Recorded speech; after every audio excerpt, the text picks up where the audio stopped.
Oke, masih bersama Mujani Bang Jai. Oke, pada perjumpaan kali ini saya akan membahas tentang SEO on page pada sebuah website.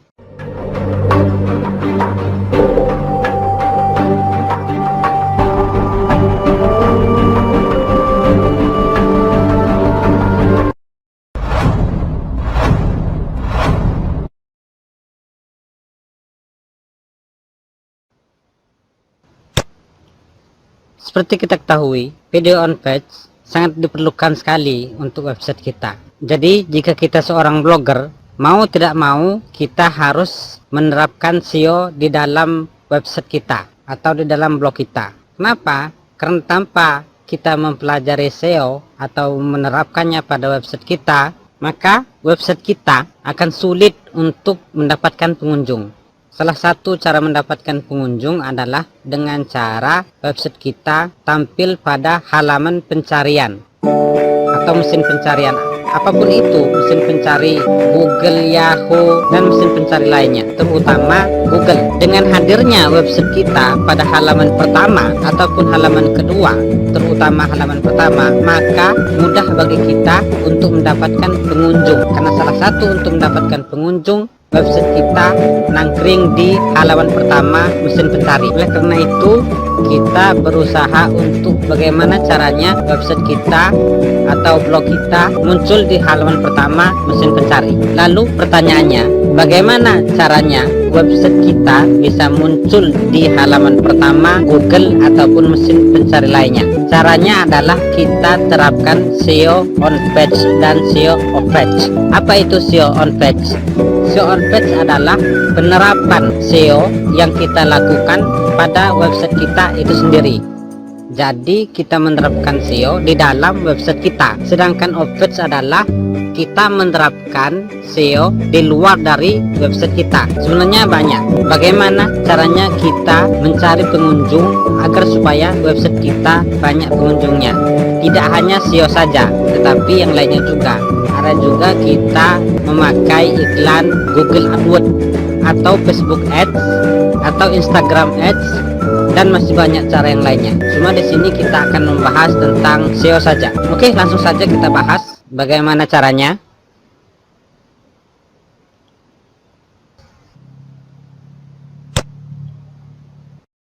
Oke, langsung saja kita bahas. Pada pembahasan kali ini saya akan membahas SEO on page ini pada artikel saya. Judul artikel dari blog saya adalah cara optimasi SEO on page pada website.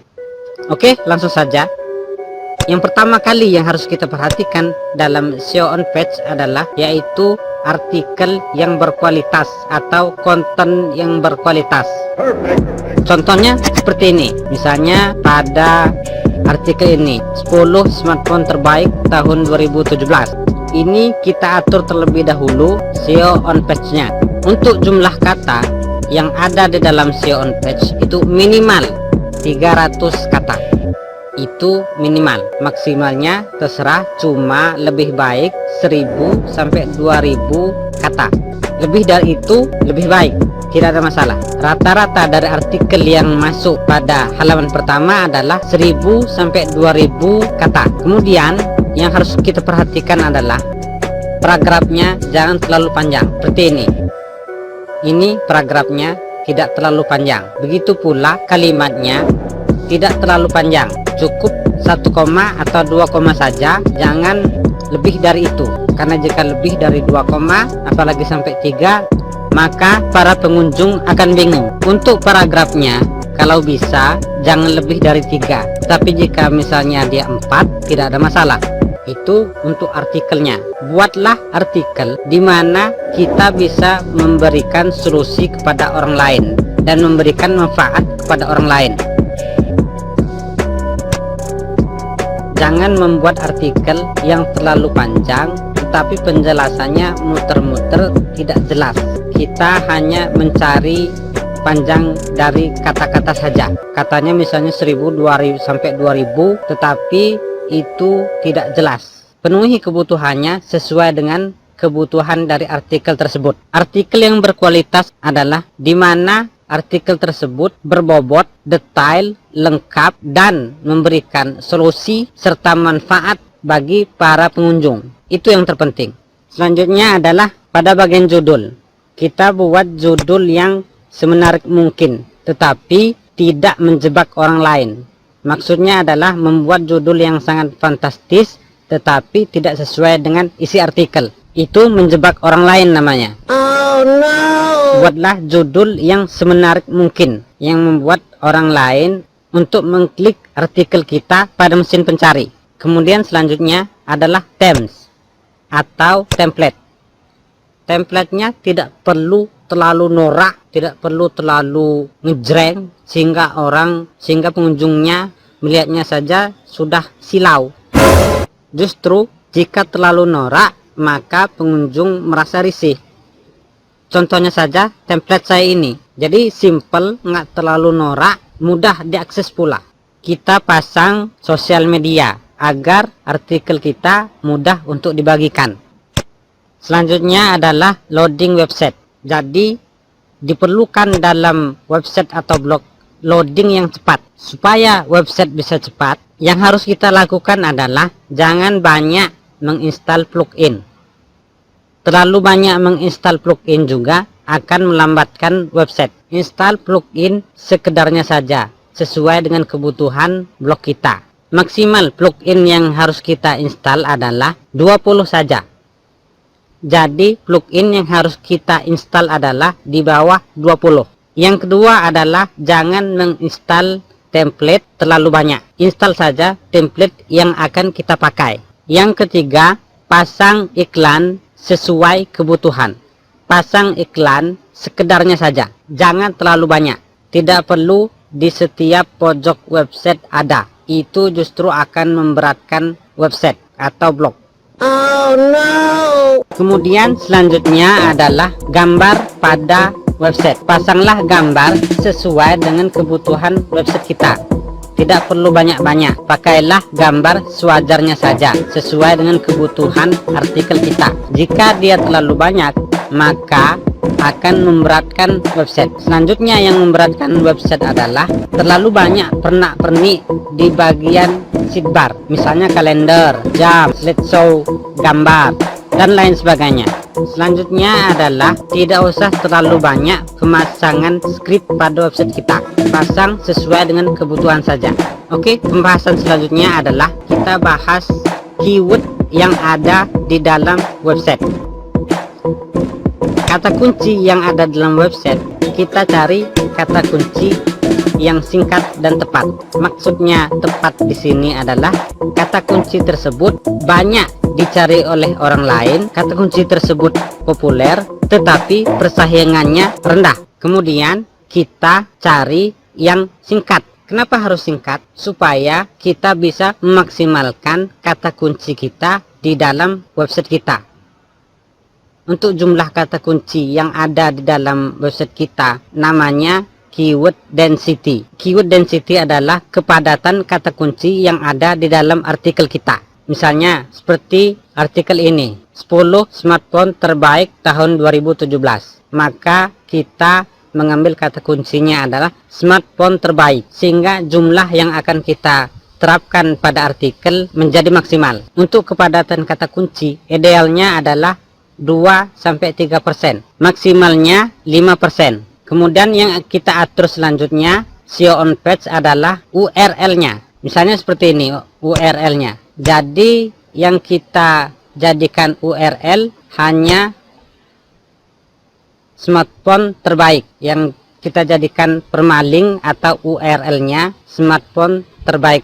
Selain itu, pada kata kunci di artikel harus kita kaitkan seperti ini. Jadi anchor teksnya atau keterangan atau kata kunci pada artikel kita kaitkan pada URL website kita. Misalnya URL ini kita kaitkan dengan kata kunci ini. Kemudian selanjutnya adalah internal link.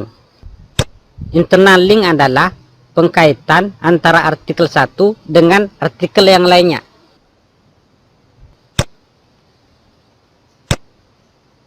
Contohnya seperti ini. Dalam artikel kita kaitkan artikel kita yang lainnya. Seperti ini. Tentunya yang kita kaitkan adalah artikel yang saling berkaitan atau artikel yang mempunyai kategori yang sama. Jangan mengkaitkan artikel yang tidak punya kategori yang sama. Selain seperti ini, artikel terkait, kita buatkan khusus seperti ini.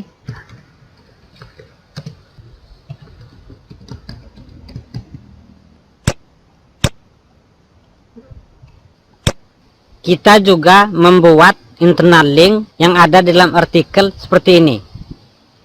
SEO on page selanjutnya, outbound link. Contohnya seperti ini.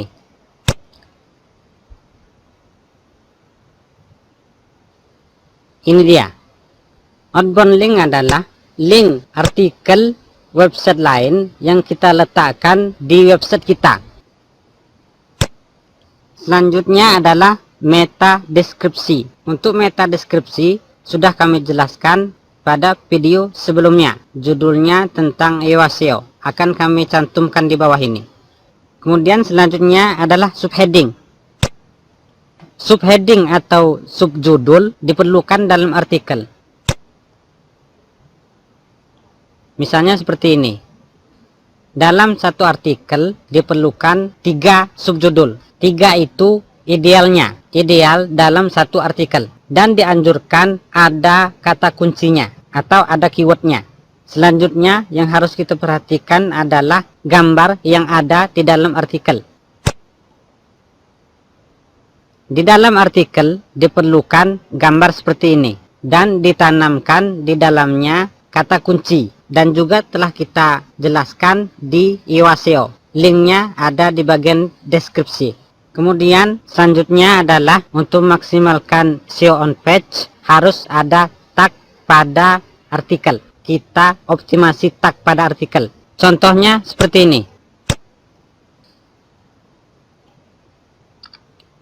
Ini tag. Penambahan tag ketika kita menerbitkan artikel. Buatlah variasi tag pada artikel kita. Yang terakhir adalah update artikel. Sering-seringlah untuk update artikel supaya pengunjung tetap stabil. Jika kita update artikel secara berkala, maka pengunjung blog kita cenderung akan stabil. Oke, selanjutnya kita akan membahas tentang artikel yang readability. Apa itu artikel yang readability? Artikel yang readability adalah artikel yang mudah dibaca dan mudah dipahami. Intinya adalah artikel yang enak dibaca, ringan dibaca, dan mudah untuk kita pahami. Itu intinya.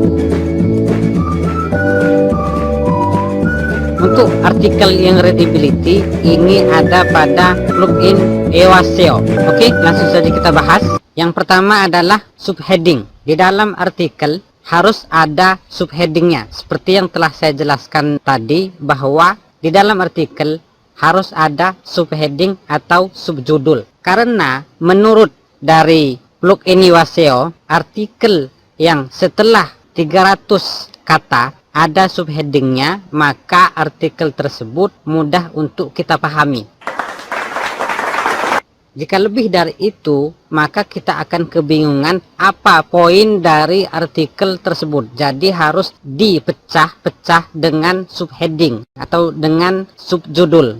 Kemudian yang kedua adalah panjang paragraf artikel. Seperti yang telah saya jelaskan pada awal, bahwa panjang paragraf artikel tidak boleh terlalu panjang.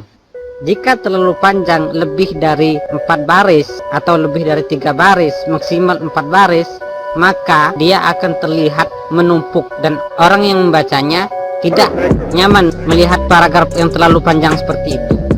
Jadi usahakan paragraf yang ada dalam artikel itu 3 atau 4 baris maksimal. Menurut plugin SEO, hendaknya panjang paragraf jangan lebih dari 150 kata. Jadi harus di bawah dari 150 kata. Itu yang kedua. Kemudian yang ketiga adalah panjang kalimat. Di dalam sebuah artikel atau di dalam paragraf, hendaknya di dalam kalimat itu tidak terlalu banyak koma.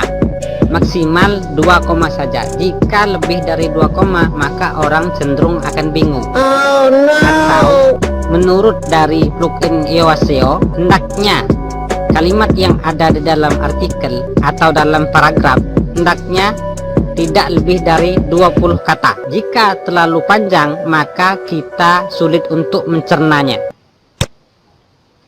Oke, itu saja penjelasan dari saya. Terima kasih sudah menonton video saya. Sebenarnya masih banyak lagi teknik-teknik SEO on-page yang lainnya. Teman-teman bisa melihat link artikel di bagian deskripsi. Mudah-mudahan bisa mengambil manfaat dari video ini dan menerapkannya pada artikel teman-teman. Oke, itu saja. Jangan lupa untuk like, komen, membagikan video ini jika dirasa bermanfaat, dan subscribe channel YouTube Mujaini, serta jangan lupa untuk mengklik loncengnya supaya teman-teman mendapatkan notifikasi jika ada video baru dari saya. Assalamualaikum warahmatullahi wabarakatuh.